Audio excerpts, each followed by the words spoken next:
Whether you listen to the music casually or it's your routine therapy, chances are that you use Spotify for streaming music. But did you know about the story behind Spotify's success that became the major reason for its huge success? Stick to the video and find out for yourself. Hello guys, welcome back to a brand new video on this channel. Today we'll be diving deep into the business model of Spotify and what strategies did they implement in order to achieve such a brilliant success. And were these strategies that Spotify used to rise above all other streaming services illegal? Let's find that out.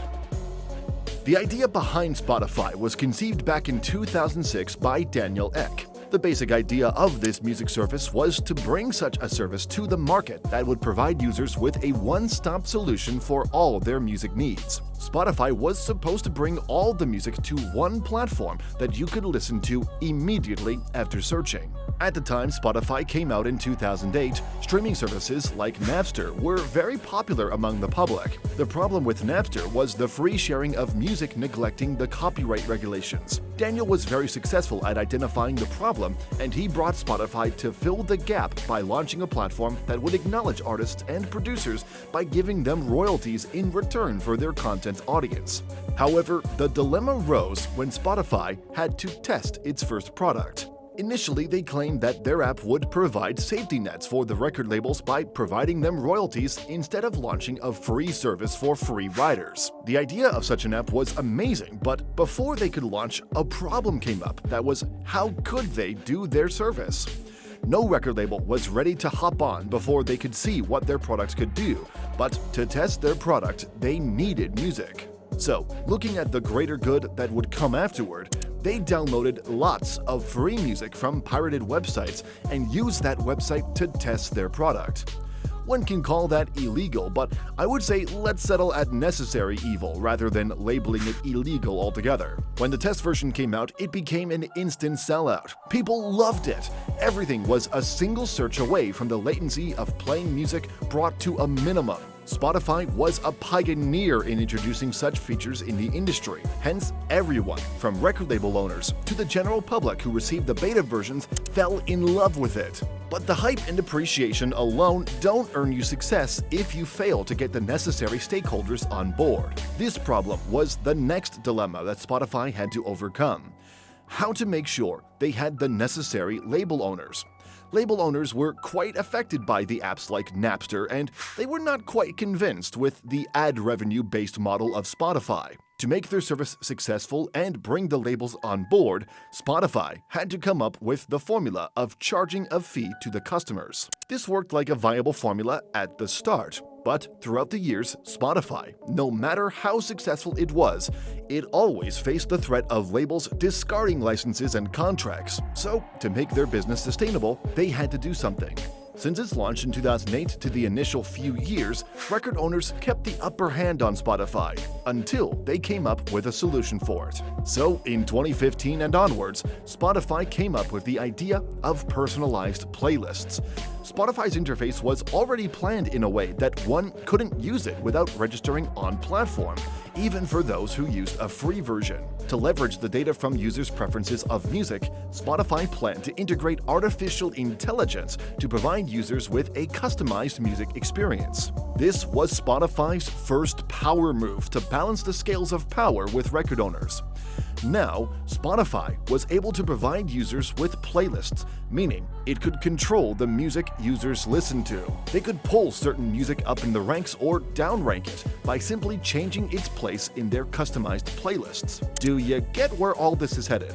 The very first time when Spotify implemented this strategy was back in 2015 in their Discover Weekly playlist that updates every Monday. By looking at the data and users' liking of these playlists, Spotify was better able to understand its consumers, and then they came up with a Release Radar playlist and a list of top weekly artists. This top artist thing was great. No one really cared in the start, but after some time, upon searching the names of artists, everyone came to know that the names Spotify were publishing, they do not even exist. This was the time when everyone got to the core of Spotify's updated business model, a service that was launched in the name of saving artists from piracy and free music sharing has transformed into a model that is now capable of success and disaster for artists and record labels. I will not say whether this is illegal or not, but surely it's evil to some extent.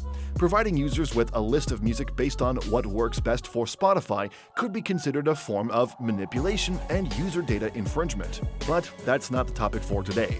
Let's get back to the part where we discuss what did Spotify do to have equal standing with other stakeholders and what are they currently onto before I put forth our final verdict about its legality. So, the thing about Spotify is that the record labels and individual artists accuse Spotify of low payments, and some even had bigger claims against them. They still do, but after the transformation in business model and moving toward machine learning and AI, Spotify isn't that vulnerable now. Since Spotify figured this out, they have dropped the share and royalties they paid to the artists and labels, to which the counter came as artists removing their content off their platform. However, many eventually had to come back because of the popularity and power Spotify holds in the music industry today. Another step that Spotify took towards making its business model even more sustainable and profitable, in 2019, Spotify launched a podcast section integrated into the same app. The reason for the launch of podcasts was to increase control. Best part is that this time,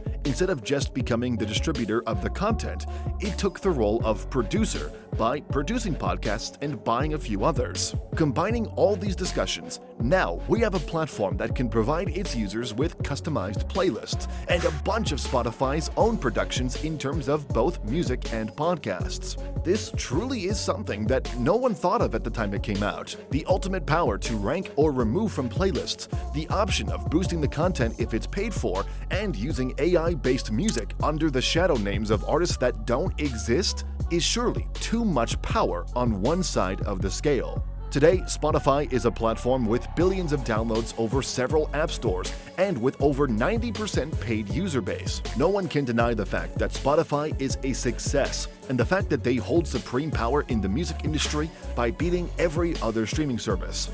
All this gives Spotify an unmatched advantage that it can use to its benefit. The backlash Spotify has received is due to all this deliberate transformation in its business model. Getting hold of their platform was necessary, but Spotify has turned them into a villain. A service that started with a promise to provide artists with all their due credits and royalties is working in the opposite direction, with artists and record labels paying Spotify to rank their music. I am confused about whether we can say that the rise of Spotify is illegal or not, because Spotify is rising since it was launched into the market. Though today, the power this platform has surely gone above and beyond the level where one could simply ignore stuff because it's for the sake of the business's viability.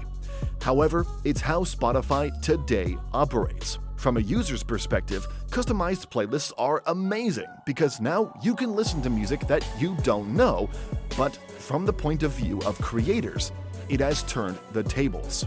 Those who once controlled the power are now in a dilemma because Spotify has passed the trial of time, and until someone comes up with a better option, it's not going anywhere. It's the same reason many artists and labels who left the platform were forced to join back. Management at Spotify understands and does not hesitate to exercise the leverage. Illegal? Not exactly. Problematic? For sure. But that's just my opinion. What do you think about Spotify? Do let me know in the comments section below.